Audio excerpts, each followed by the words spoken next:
Hey, what's going on, guys? I'm Ben. Welcome to the Swanky Cat channel, where I put out dual sport and adventure motorcycle content every week. So if you guys like what you see here today, don't be afraid to hit that subscribe button. I'd love to have you guys watching along. Over the last couple seasons, I've been lucky enough to test out a lot of MSR's adventure gear, along with some of their original motocross gear. And if you guys are unfamiliar, MSR is actually Malcolm Smith Racing. It's kind of an old brand that's been around for a long time that used to just support off-road racing, making helmets and other types of protective gear, pants and jerseys and that sort of thing. But when Rocky Mountain took on the brand, they decided to start moving into the adventure bike market, which I think is definitely the right move. There is definitely a lacking in the adventure protection gear market for a high value product at sort of a lower price point. And today we've got another one of those things to take a look at. So let's head over to the website. So I intended to start this off by saying I've worn their underwear, their outerwear, their coats, their pants, their boots, their gloves. I've had the hydration pack on my back just about every time I've gone out and ride. And I was going to say that I've never worn their helmets because they have not had an adventure helmet yet. But I've worn their motocross helmets for a couple years now and been pretty happy with those. I think they have transferred some of that sort of stuff over into the adventure line, but of course I won't know that until I take a look at it. So let's see what they've got for us here. So the Xpedition Adventure helmet just came out within the last couple days. I've actually had one for a little while now, but I have not unboxed it yet, and we're going to do that in just a minute. But I wanted to take a look at what they've got on the website here first. So here we've got a close-up look at it. This has this MIPS system in it, which is really kind of a neat system. They've also got this in the motocross helmet, and it's really kind of a cool thing that we'll take a look at in just a little bit here. So scrolling down, you can see we've got the graphic version here, which also includes the orange one up here for $179.99. The solid colors, if you're into that type of thing and want to save a few bucks, is $174.99. So let's click in and take a closer look. So there we've got black, frost gray, gloss white, orange, silver. The solid matte black is like the worst color helmet that you can buy. You should have the brightest color clothes on you can when you're out riding. But I've got to say the black is probably one of the coolest looking ones. That is a really, really neat looking helmet. I like that a lot. But anyway, we got one more here, which definitely would have looked nice with the 701 that I've got in the garage. Really a pretty neat looking helmet. So according to the Rocky Mountain video for this helmet, the size large is going to come in at 3 pounds 11 ounces thanks to the polyalloy plastic shell. The windshield is scratch resistant, optically correct, and removable, so you can fit goggles. I think I'll probably try to fit goggles without pulling it off. We've got 9 vents, including a filtered one on the very front. And like I mentioned, these of course do have the MIP system, which is basically that plastic liner in there that sort of lets your head do a little bit of a rotation after an impact, and basically that's allowing that energy to be dissipated that way rather than dissipating in your spinal column in your neck, which is of course not a good thing. Well, I don't know about you guys, but after all that, I'm pretty excited to see what this thing looks like. I just got it out of the actual cardboard box this morning. I have not even peeked in here, so let's open it up and take a look.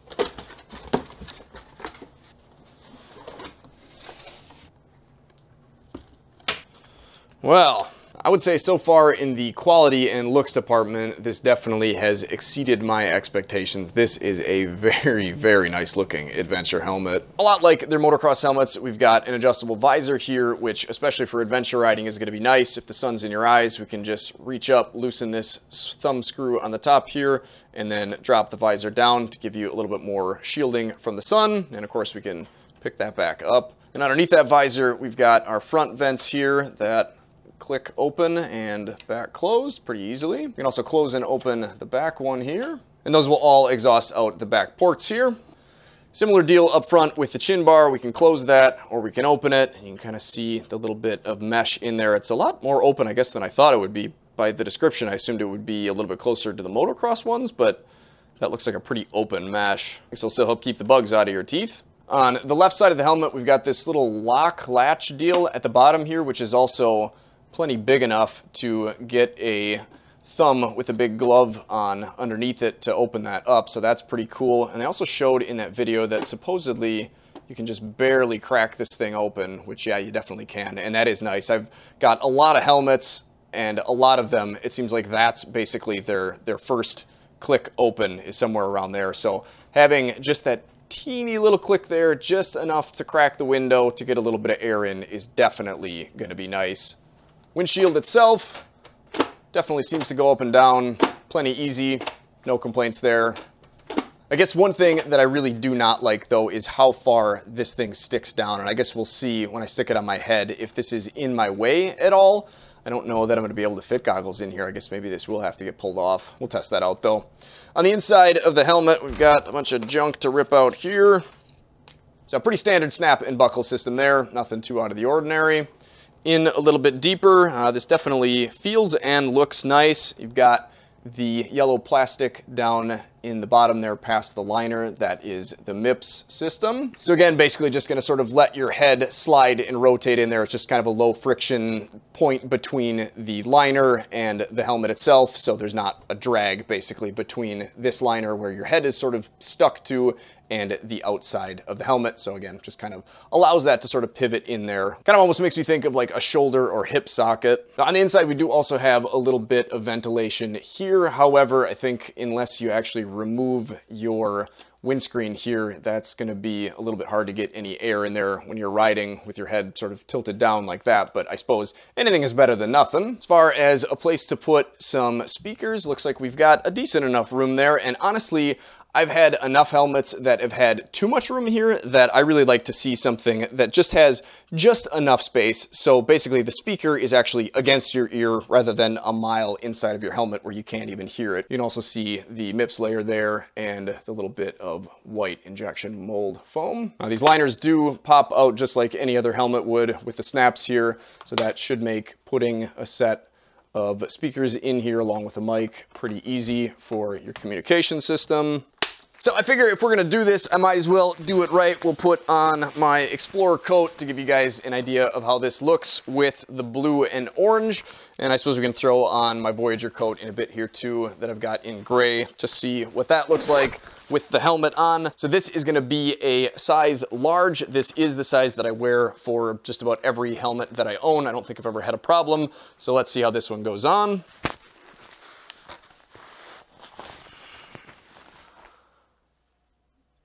I mean, I guess it's a new helmet, but I swear, I don't care if you guys buy anything from my affiliate links down in the description below. It's honestly the only thing that helps me do this. I would not have made this move, left my engineering career for this, if I didn't have Rocky Mountain sort of as a partner and helping me out.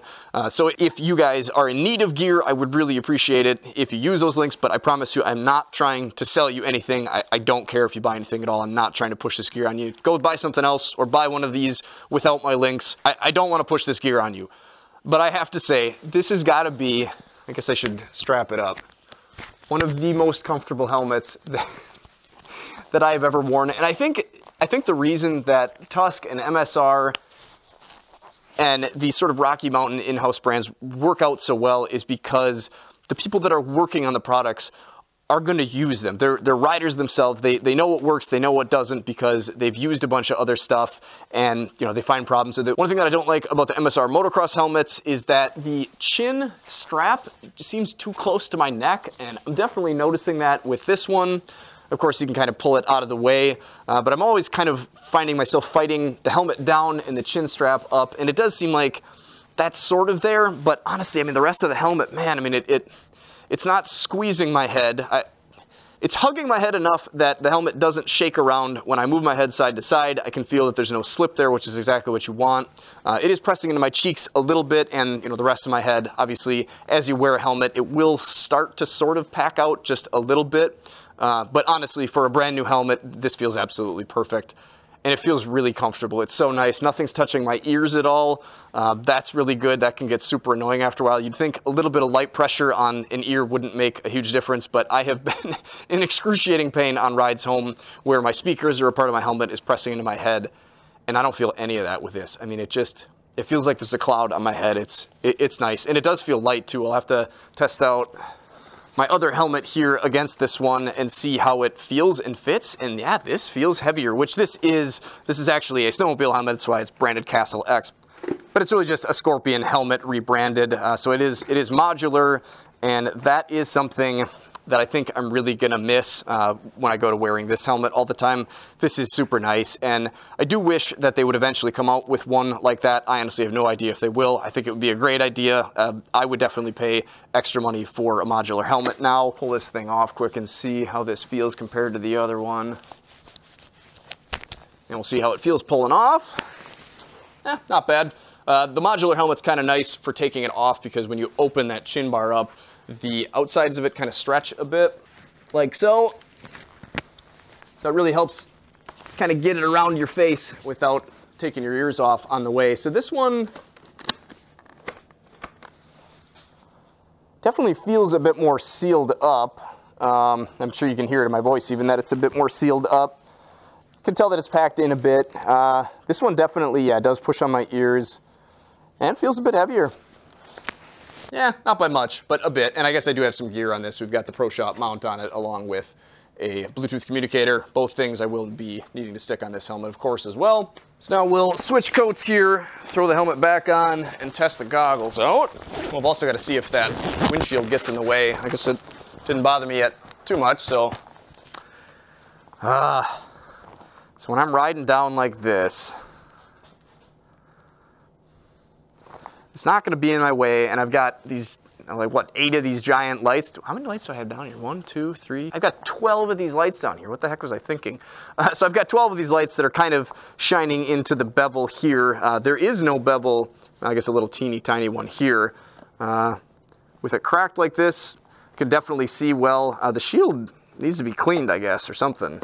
But with this cracked open just a tad there, there's nothing in my way, which is definitely nice. All the way up, like I was saying, those lights are just kind of shining into this bevel, and that's sort of annoying. But honestly, when I'm out on the road, I don't think it'll be a problem. And I will try to get out and test this on the road as soon as I can. I'll let you guys know in whatever video that is. But yeah, I mean, this thing's feeling good. It feels light. None of this seems to be in my way too much. The Scorpion helmet is a little bit more compact around your eyes. There's just a smaller eye opening, where this one, I feel like I can still see, I mean, a pretty good periphery. Bottom right, bottom left, up to the left. I mean, even right here, I mean, none of this protrudes too much. It's really, I guess, kind of close to my nose, which is nice because then you don't have all this helmet out in front of you. Of course, I still got to stick a camera here, but I don't know, it's not bad. I do wish this was higher, but other than that, I really don't have any complaints. I'm ready to put my goggles.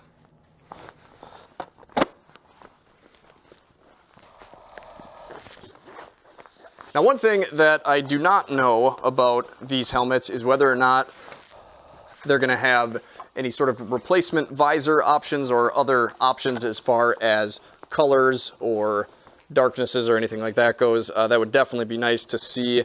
I've got to say, this shield, I don't know if it just is an early run, but it seems like there's, oh. One thing that I always recommend is before you go out for a ride, make sure and peel off the protective layer that was very hard to see on there. That is much better. Now I can see. It looks like a very nice, optically correct, scratch-resistant shield with maybe a little bit of sock dust on it. Let's see if we can fit my goggles in here. So these are a set of Scott goggles. I guess I can throw a set of 100% goggles in here as well. Give that a shot. Seems like there's a nice ridge on the back here to sort of catch the goggles, although now most goggles have some sort of silicone ring on the inside of them to kind of keep them from sliding around on the helmet. Guess I can do a slow turn for you there. Not really too much of an issue. I can tell the goggles aren't really tight to my face. Some of the foam, oh, there we go. I guess if I push it in, now it's touching. A little bit of, I don't know, I wouldn't say an issue, but we definitely have a little bit of interference here, I guess. Maybe not the coolest looking thing, but not something that I'm going to lose sleep over. And I don't believe I'm going to be able to, oh no, look at that. Well, hopefully I'm not breaking anything. Whoops, yeah, that's kind of folded over, isn't it? Does it look like anything's about to snap off?